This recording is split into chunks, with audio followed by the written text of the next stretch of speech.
dream, goal, then you manifest it, you create it. Yep.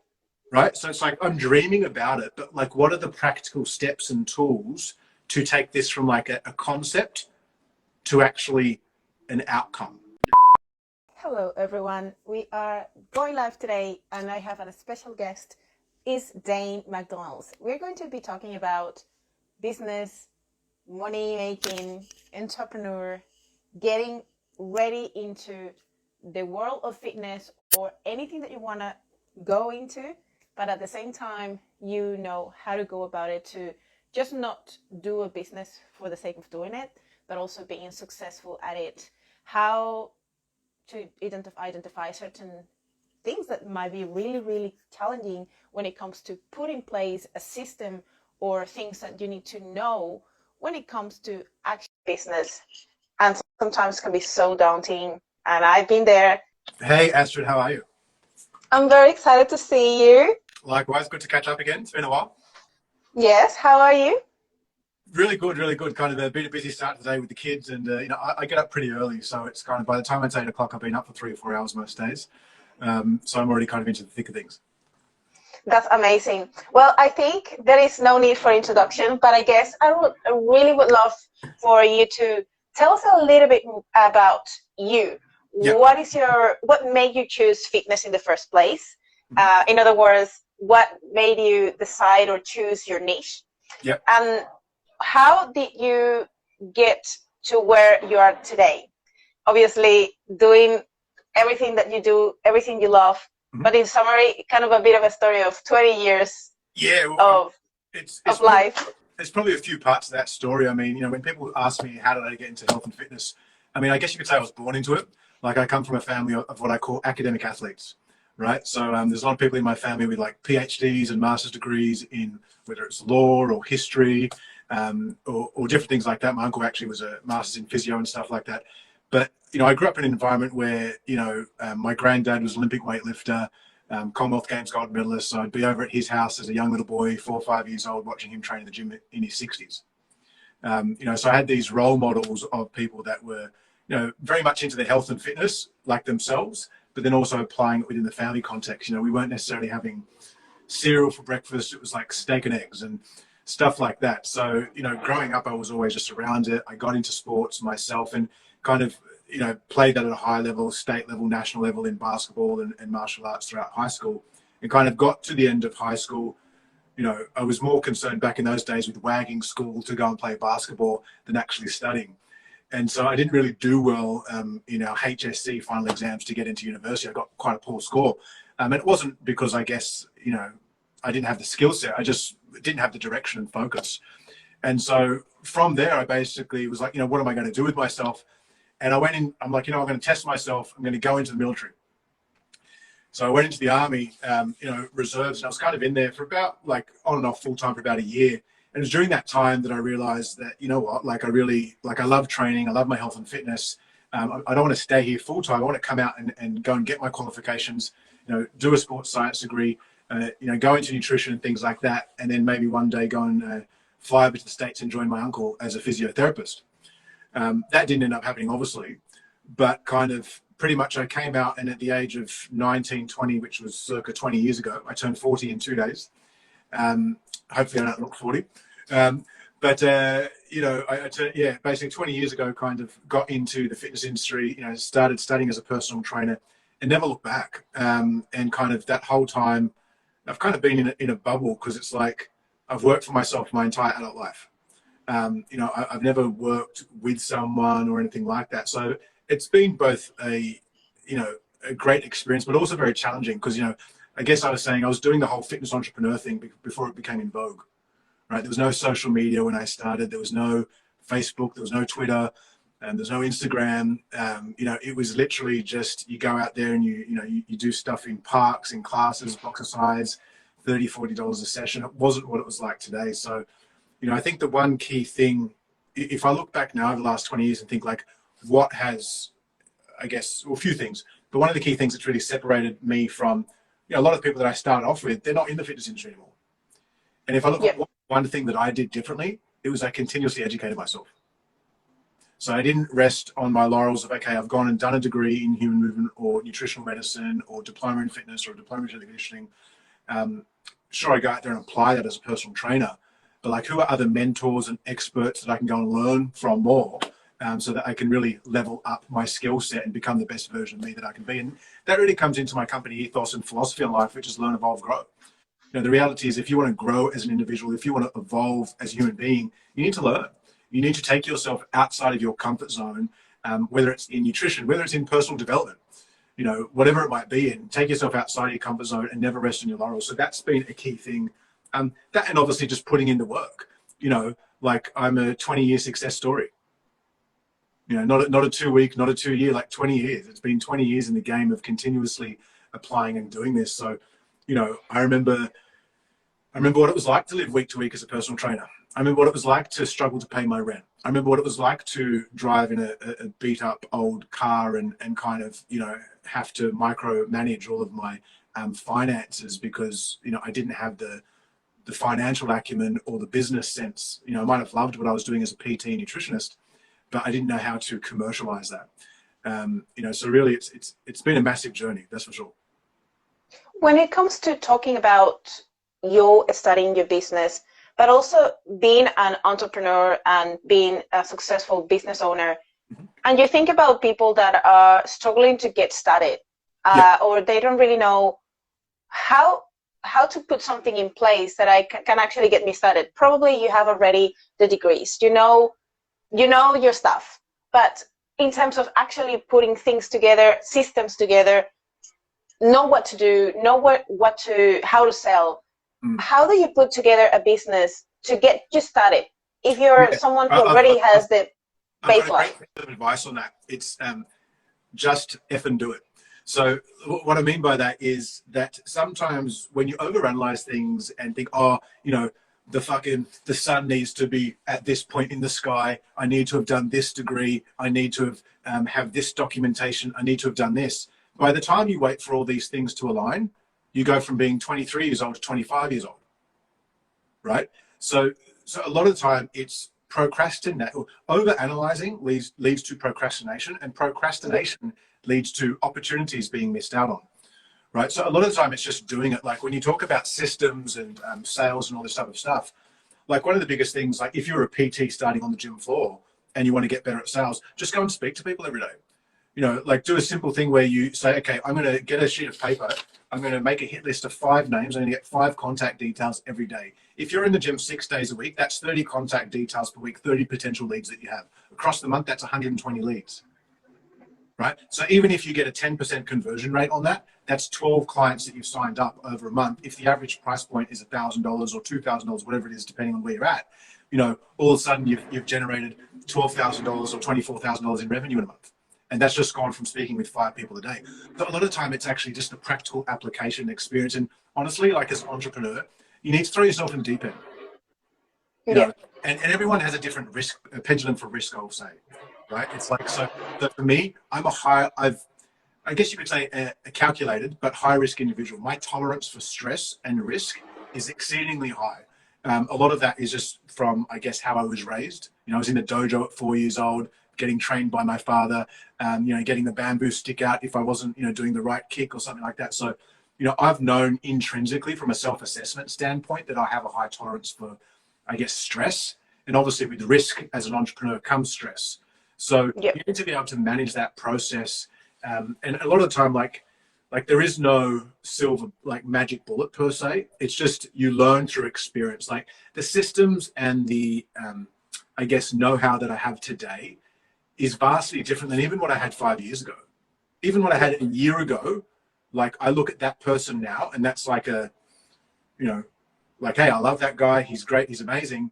But like, I'll eat that guy out for breakfast now a year later, right? In terms of like just reflecting on myself and how I've leveled up over the last 12 months and in the 12 months before that. But again, it comes through experience. So a lot of time you just need to, it's like letting go, and it's jumping off the cliff analogy.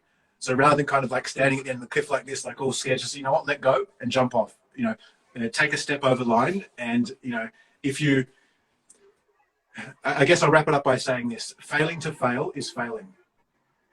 And so what I mean by that is if you fail to take yourself outside of your comfort zone, you're failing yourself. You're doing detriment to yourself. Like, we're not put on this planet to waste our talents. All of us as human beings have intrinsic talents. Some of us are talented at some things, some of us are talented at others.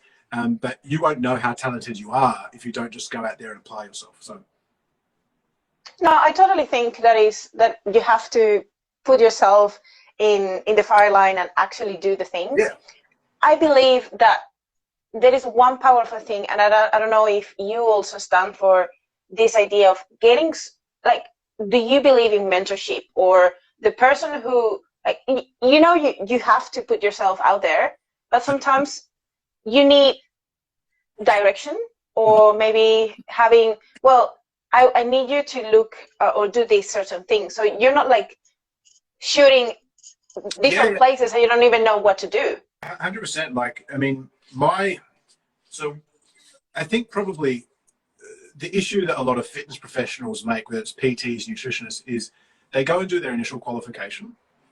And, it could just be a certificate, it could be a diploma, it could be a degree, it could be a PhD, whatever it is. They go and do those initial formal qualifications. And then they finish that and they go out into the workforce. 1, 2, 3 years later, whether it's from a place of ego, as it was with me, or whether it's from a place of just like not feeling that they need it, they don't go and invest time and effort into continuous education.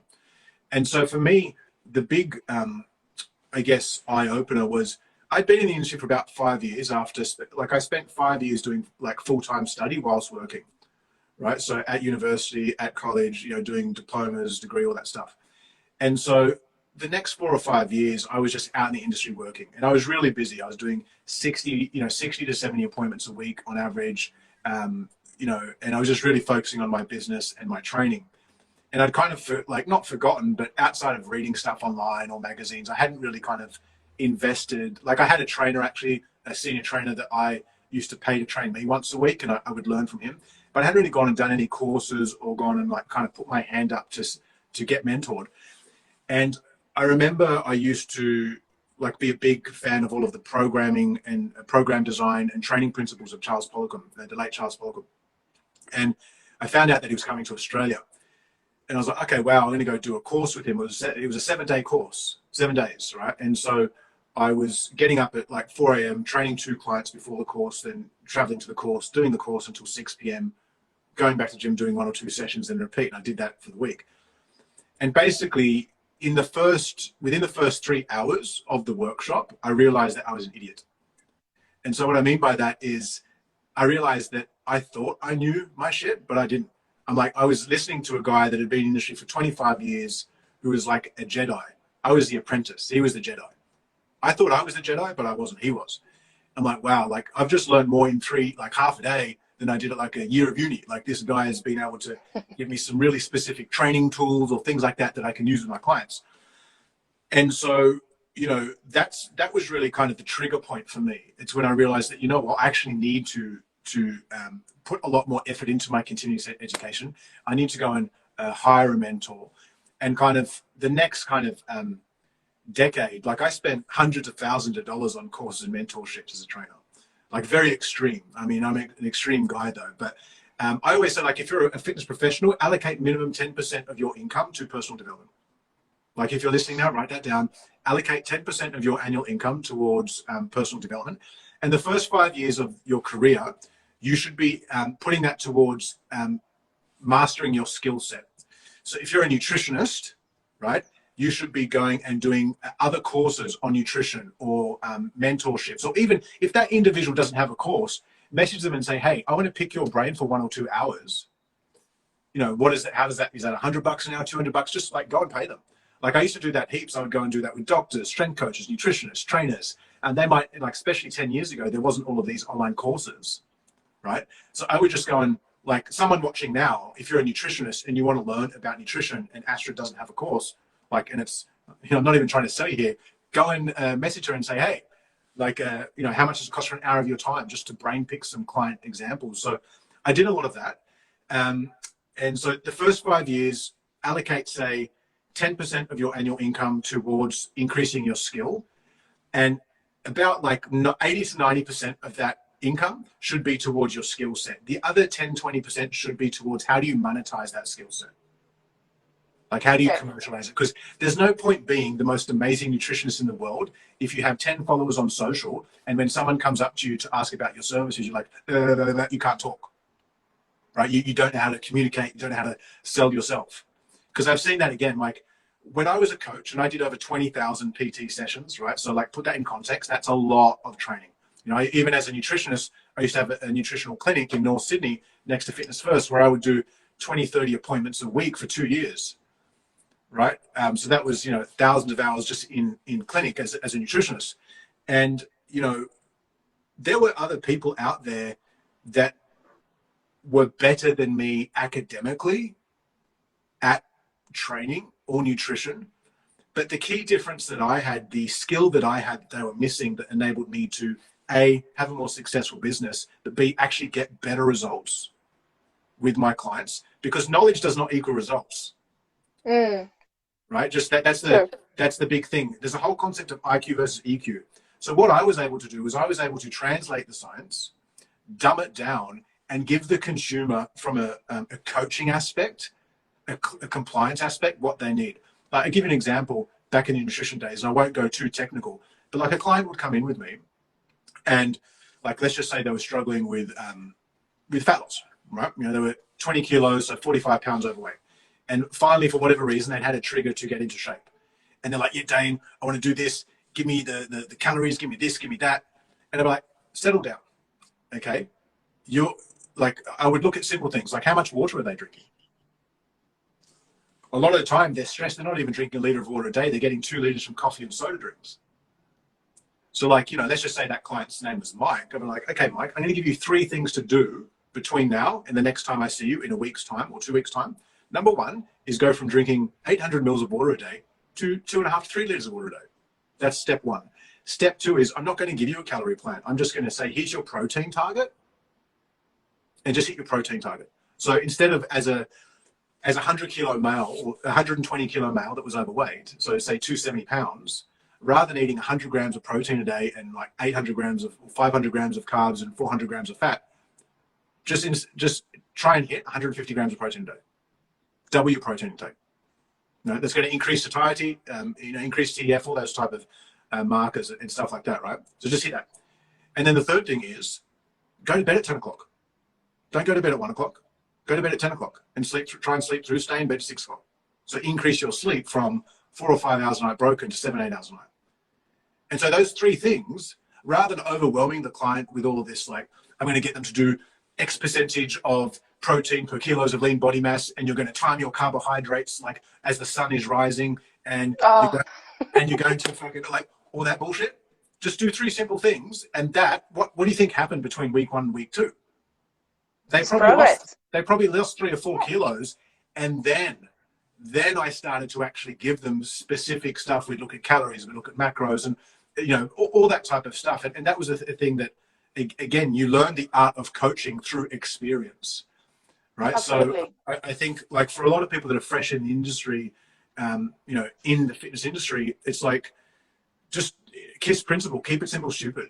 Don't overcomplicate things. And also, like, don't be afraid to invest some of your income into actually becoming better as a PT. I agree 100%. Now, what does success mean to you? Yeah. I mean, look, if you were to ask me 5 years ago, it'd be a very different answer to what it is now. Okay. And if you'd asked me 10 years ago, you know, 10 years ago I was without kids, right? You know, now I've got 6 and 1 more on the way, right? So that, you know, that obviously changes one's outlook on life. Like, I'm going to categorize it into decades, right? So 20s, 30s, and 40s. I mean, I can't really talk on 40s because I'm still 39. Like I said, I'm 40 soon.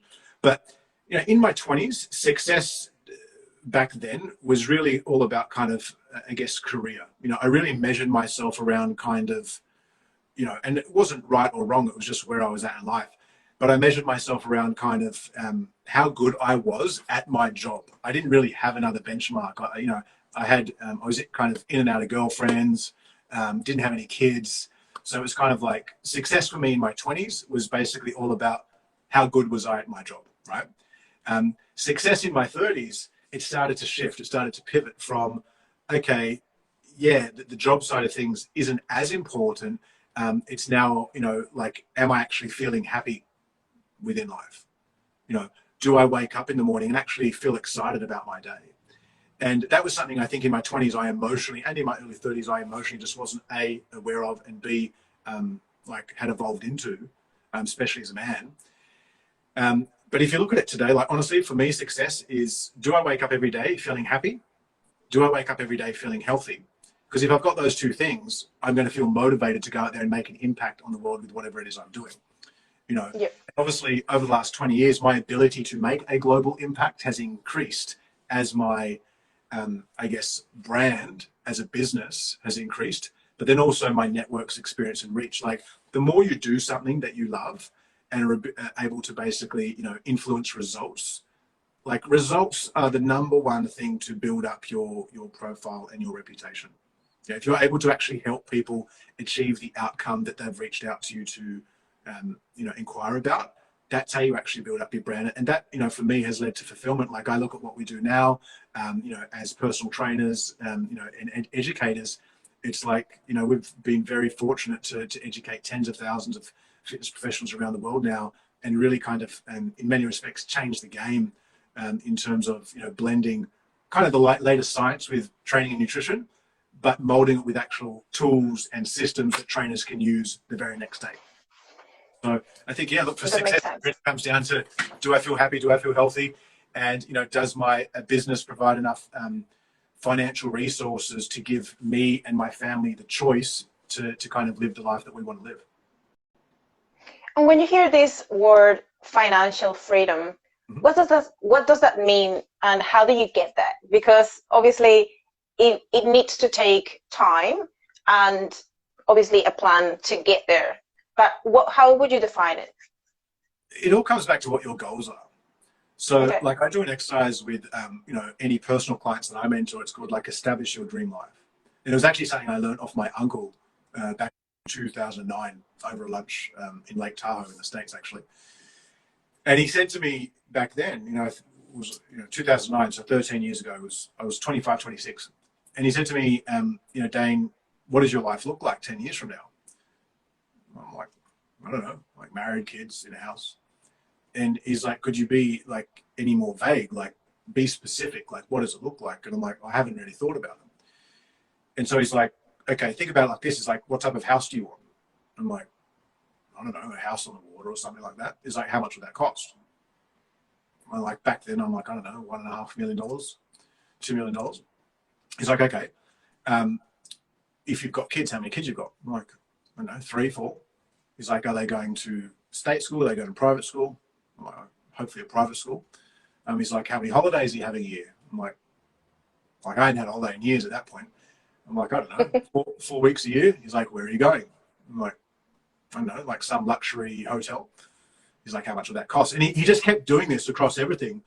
And then after I'd kept going on, he's like, so basically what you told me, Daine, to achieve your dream life for you, like Daine McDonald, not anyone else, like for you, what you've just told me, you would need to earn about $10 million over the next 10 years. I'm like, oh. Actually, no, I don't even think it was that much. I think it was about $6 million. It's about $6 million at the time. So it worked out at about 500 grand a year.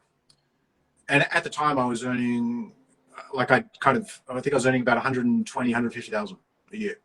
I was doing a lot of PT, a lot of work for that though.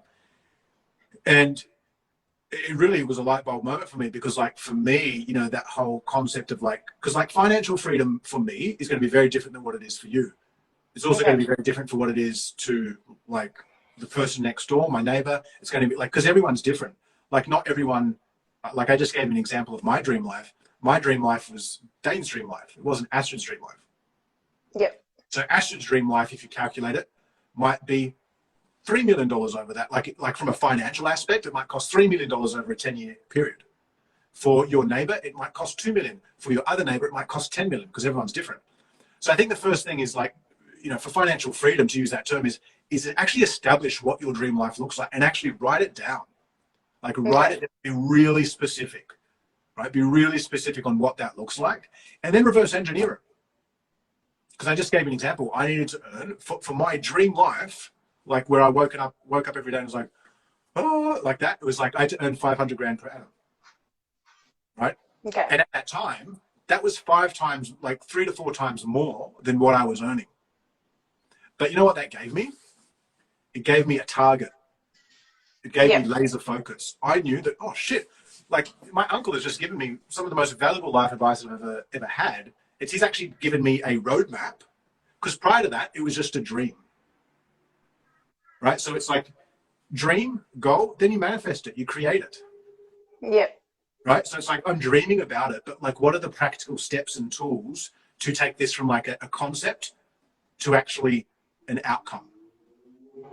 And so Makes that's sense. that's what that process did. So like, again, financial freedom is basically, to me, establishing your dream life, like figuring out what that was, and then creating a lifestyle, job, downtime, career, business, all that type of stuff that creates that for you, right? Yeah. And so hopefully that makes sense to the listener. Absolutely. It all makes sense. And I wanted to ask you more specifically, what do you think it is the habit for you that is kind of the greatest feature or your strength as not just as a business person, but also as an entrepreneur and owning businesses? What do you feel like is your strongest feature, or the habit that has shown up the most for you every day? So resilience and discipline, right? And I'll start on resilience. So obviously resilience is like, people kind of look at my life and business now and think it's all been roses. It hasn't. 6 years ago, 7 years ago, I nearly went bankrupt. Right? I made a lot of mistakes, through my business. I lost millions of dollars. I had to liquidate a business. Like that was a really, like at that point, I think because I'd taken I felt like I'd let people down. I let myself down. I let my team down. And I was very close to just kind of throwing it all away. Right. But obviously I didn't. But the resilience aspect, because I think, like being an entrepreneur or being a business owner or doing anything like that, it's a great tool and test on life. Because in life, you get thrown shit, right? You do. You have things come up in your, daily life, weekly life, loss, death, tragedy, bills to pay, kids, partner having an affair. You have stuff come up that you can either choose to perceive as stressful, or you can choose to perceive it as, what can I learn from this? And then attach a sense of gratitude to it and then roll with it. And that's something that is a learned habit. Like if I could go back into my 20s, the first thing I would tell myself is, you can choose to perceive every single moment of your life from either a black or a white lens, or you can just accept it as being part of life. And when I say black or white, generally, black is bad, white is good. Or something really bad happened today, or that was a really bad experience in my life. No, it wasn't. Like, it was just an experience. Sure. Like, there might have been some bad stuff that went with it. Like I said, giving that example of when I lost all that money.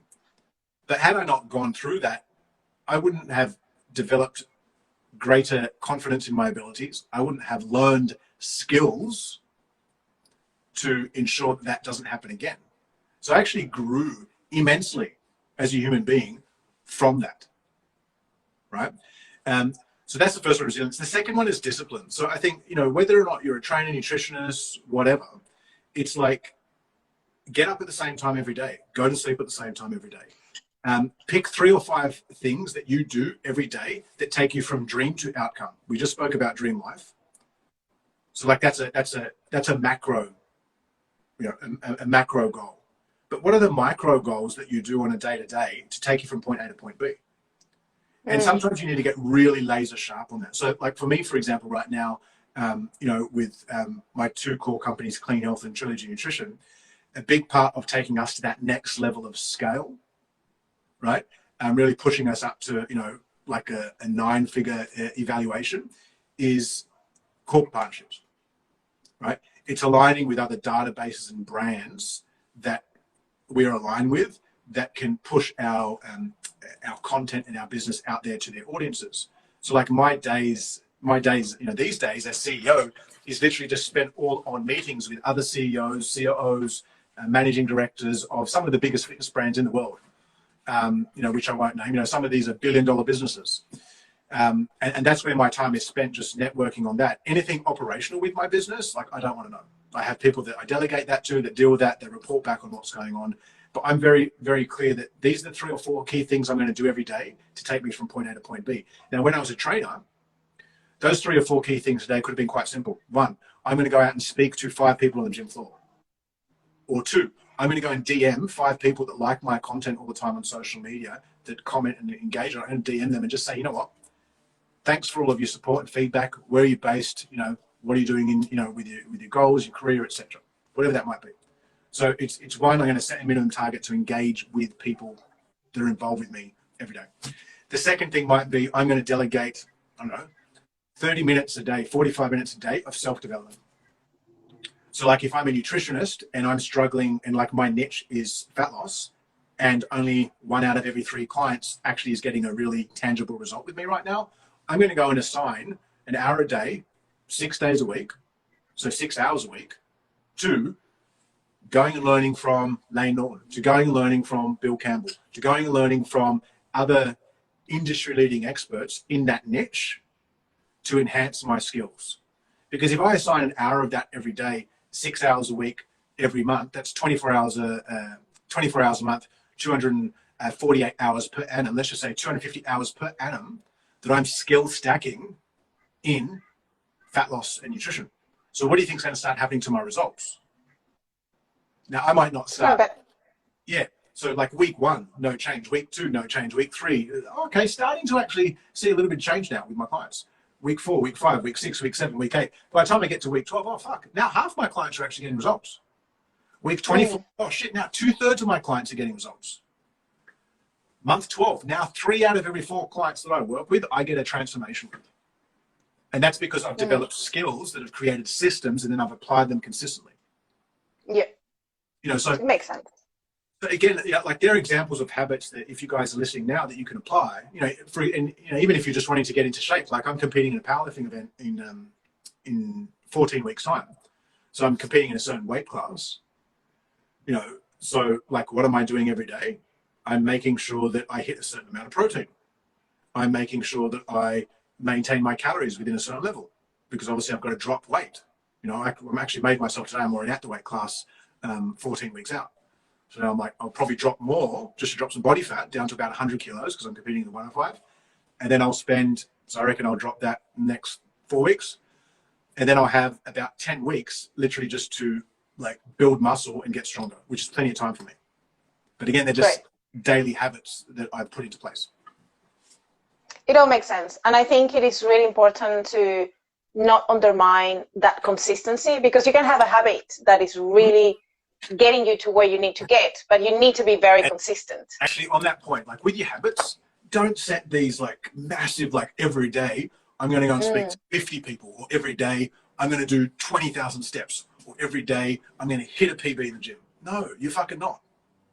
It is impossible to ace every single aspect of your life every single day. So it's like smart goal setting. Set realistic and achievable targets that, through law of repetition and repeatedly hitting those micro targets, will equal that massive target over a period of time. Yeah. And again, that's where you've got to, it's just discipline to do the habits every day, make sure they're realistic, but then also consistently do them over a period of time. That's going to yield much more outsized returns on investment, time investment for you as an individual, than if you try and conquer the world every day. Like you can still do that, but do it realistically. Absolutely. Yeah. Now, when going back to setup of your business, when do you know or determine when it's time to delegate, hire, bring more people into your business? Because it's not like you started your business and, let's delegate now. You're not ready yet. So when do you know? Yeah, so like I said, I founded Clean Health in 2008, and I in 2009, like I tried to bring on my first staff, it didn't work. And so I was like, oh, I'm just going to continue to do this myself because I was working through commercial gyms. It was 2011 I brought my first staff member on at the beginning of the year. And so what triggered that was I'd gotten to kind of my workload capacity. I had a waiting list of about 4 to 5 months for clients. I was doing, 60 plus appointments a week. I had no life. I was working 7 days a week. And I'd gotten to kind of starting to feel burnt out after doing this for half a decade now. And so what I did was initially I wrote down every single thing that I do. It was like, as a nutritionist, you give a client a food log. Here, write down everything that you eat for 3 days, then report back, right? Is there something that I used to do initially? It's like, write down everything you're doing for 3 days, not a week, because no one's going to write it down for a week, but do it for 3 days. And then let's have a look at what you're doing, like on a general day. And then let's start to make amendments from there. So I did the same thing in terms of just the tasks that I was doing. And I found out that, over the 3 days, probably about 20% of those tasks, 25%, I didn't actually need to do.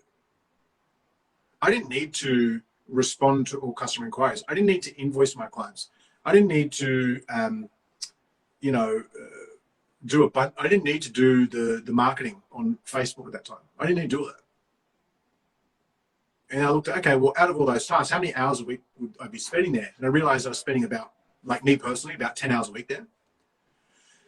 So what it is like, okay, well, I need to find like a PA or someone like that who can do that for me. Right? And at the time, I'm like, I'll also get someone who can like help out around the house. So the first person I brought on for me was actually PA, and she was great. Like she'd handle everything from laundry to, like client admin and stuff like that. So it's kind of really separating that high value versus low value task mindset. And so I found that by assigning those 15, 20 hours a week to her on the low value tasks, that actually freed up more time to do the high value stuff. And that's where I actually started to grow my business. So like that was. And how do you trust someone like that? Like it is so hard to just get, well, is this the right person? How do you trust that person? All these little things that are so even though they're small, they're key. So there's 3 things to look at when hiring anyone, first staff, whatever. The first thing is, are you aligned from a value standpoint? Right? And so when I'm talking about from a value standpoint, like, do you guys have a similar outlook in regards to how you look at the world? Do you, if you're in health and fitness, for example, are they into their training? Like if you're a personal trainer or nutritionist and you hire an assistant that eats McDonald's every day, it probably goes against what you believe as a human being, right? Okay. So you probably don't want to, I wouldn't hire the assistant that, eats Macca's every day. And again, I'm not saying there's anything wrong with that. I'm just saying that's not where you're at, right? So from a value standpoint, they have the same mindset, philosophy. Do you have similar interests? Because ultimately, anyone that you hire, you want to feel comfortable enough for, if they're sitting at your house having a barbecue or dinner, that they could sit at your dinner table. Like you might not need to be don't need to be a best friend or anything, but you need to be comfortable enough and aligned enough that you guys can actually connect outside the workplace if need be. The second thing is work ethic. So what is their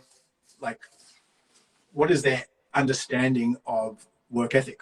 So one question I always ask people, and we put in our pre-interview questionnaires, is do you consider 9 to 5 a full-time job? Because as someone who's had their own business for 2 decades now, and who I don't have times, I just work when I need to. So if that's 7 days a week across the week, I do that. It doesn't mean that I still don't factor in downtime, but I accept that's my responsibility in the life path that I've chosen, right? So again, if you're a hustler, if you're an entrepreneur, if you're trying to grow your business, anyone that you bring on, they need to be of the same mindset, right? So again, if your philosophy of full-time work is 9 to 5, that's totally fine. I'm not saying there's anything wrong with that. I'm just saying that if it's not, don't hire someone that has a different mindset to you.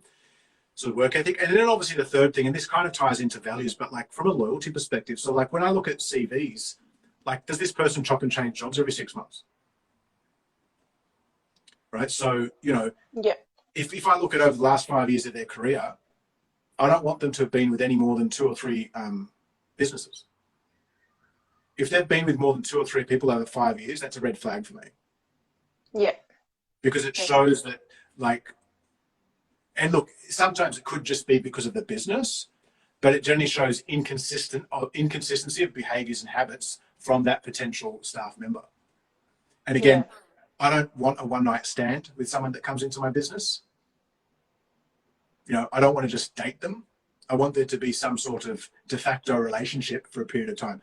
Knowing that as an employer, you're not always going to have like people that ride off into the sunset with, especially if your business is dynamic and shifting like from industry verticals or different kind of skill set requirements. So for example, Clean Health started in gyms. We're now an online edutech company, right? So online education. The team and skill sets required to run an online education business with a global student base that operates in different time zones, it's a very different skill set, which actually is the fourth point of when you look at someone, is do they actually have the skill set to do the job? So it's a very different skill set than what, for example, the Clean Health team needed when we were running gyms as personal trainers. Correct. So again, it's like looking at the values of that potential person, because that's also going to build up the trust aspect and letting go.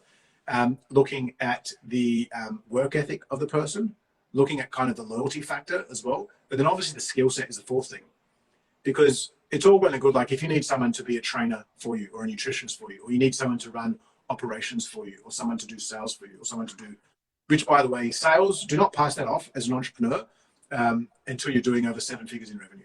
If you're doing under 7 figures in revenue, you should be doing all the sales yourself. Because obviously the best embodiment of your product should come from you, the person who created it. But coming back to the skill set standpoint, it's like, it's all well and good that they've got the values. It's all well and good that they're a hustler. It's all well and good that they're loyal. But if they can't do the fucking job, then don't hire them.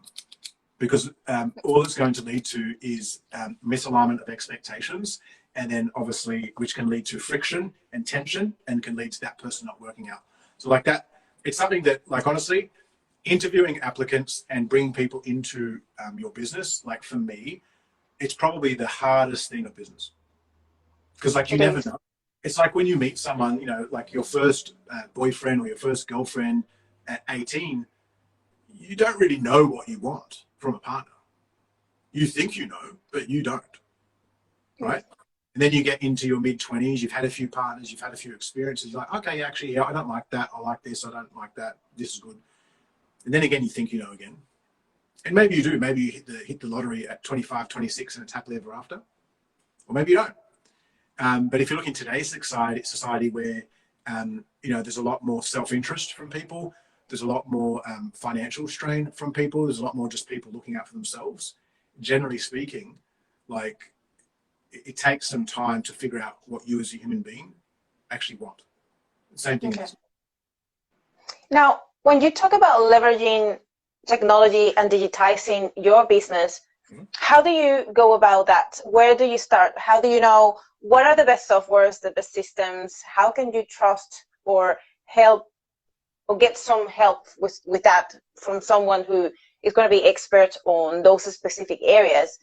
What to invest on first when you're actually moving everything, especially if you're referring to a small business that is starting? 100%. So if let's just say like you want to like go to 6 figures of revenue, right? And then you want to, over time take that to 7 figures. But let's just say like the first hurdle is going to 6 figures.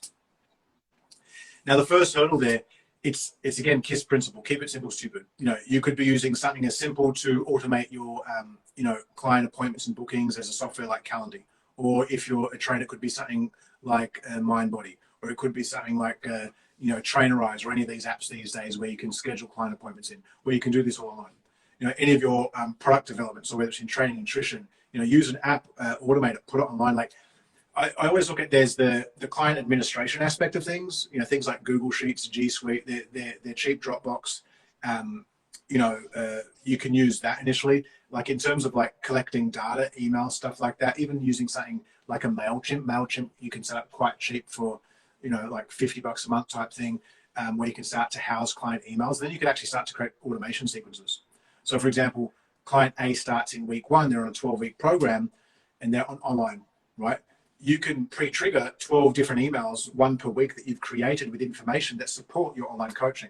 So all those questions that, like, when you've been doing things for a while, there's 10, 20 things that every client's going to ask you.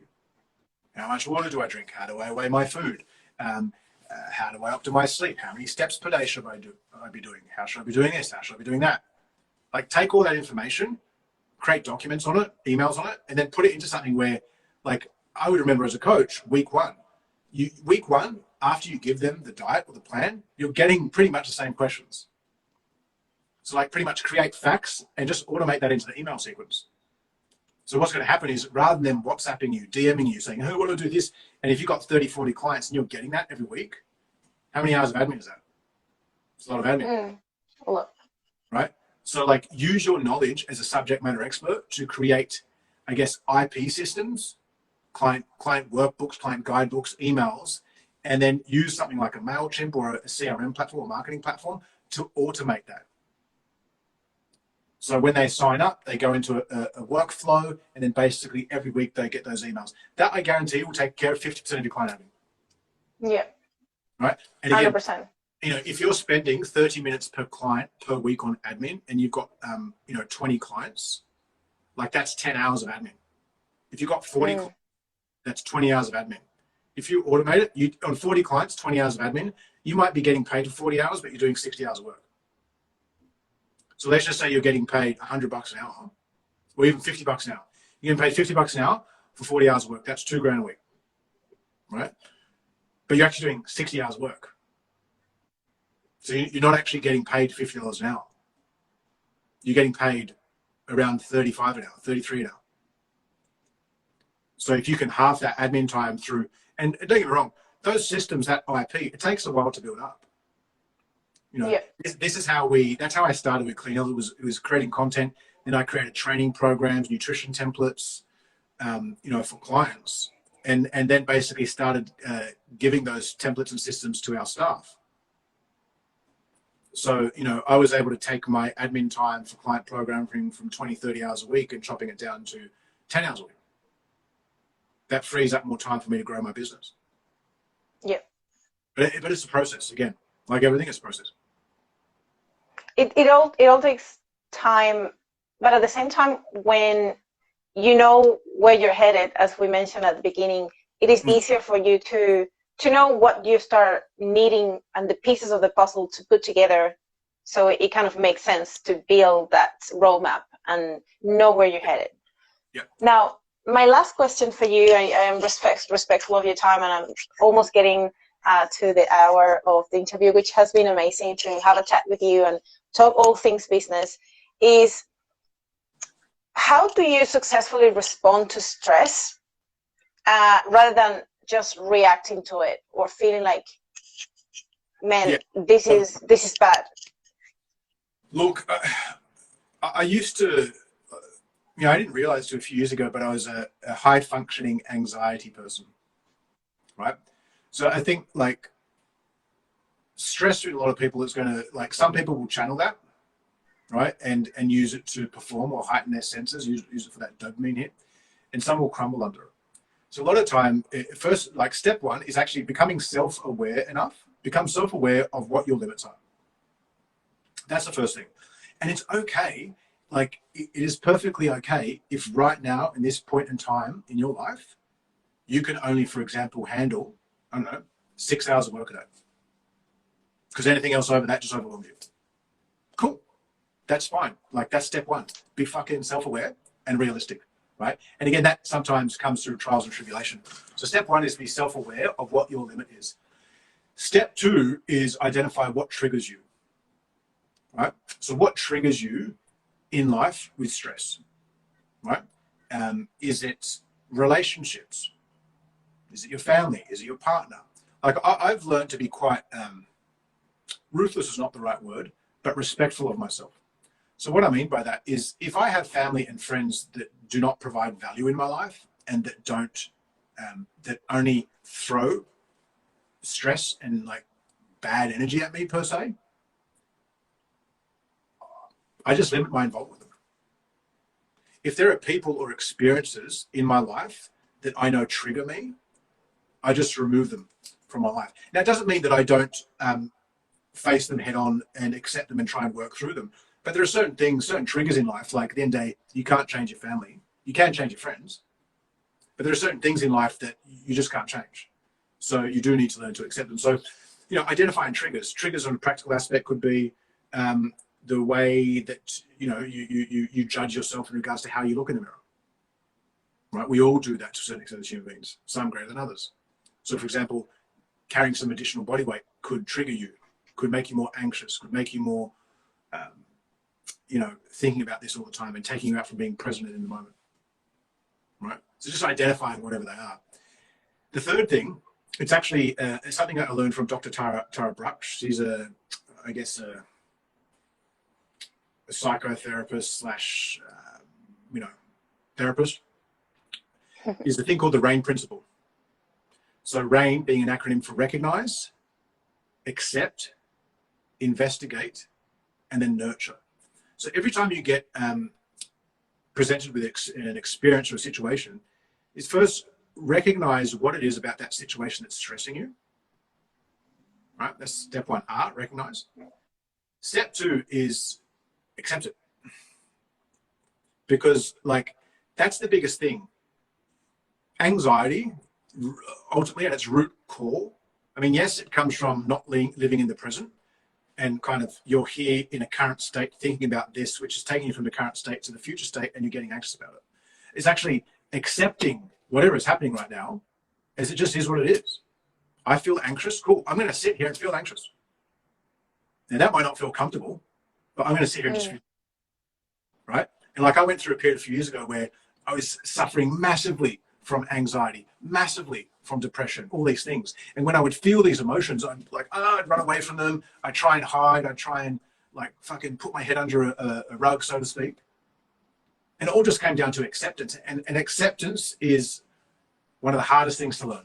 So I'm not like this, I still don't accept things, but like at times initially, but I've learned to train myself to be able to do that. And sometimes just accepting a situation could just be stop, sit into it, feel into it, close your eyes, breathe into it.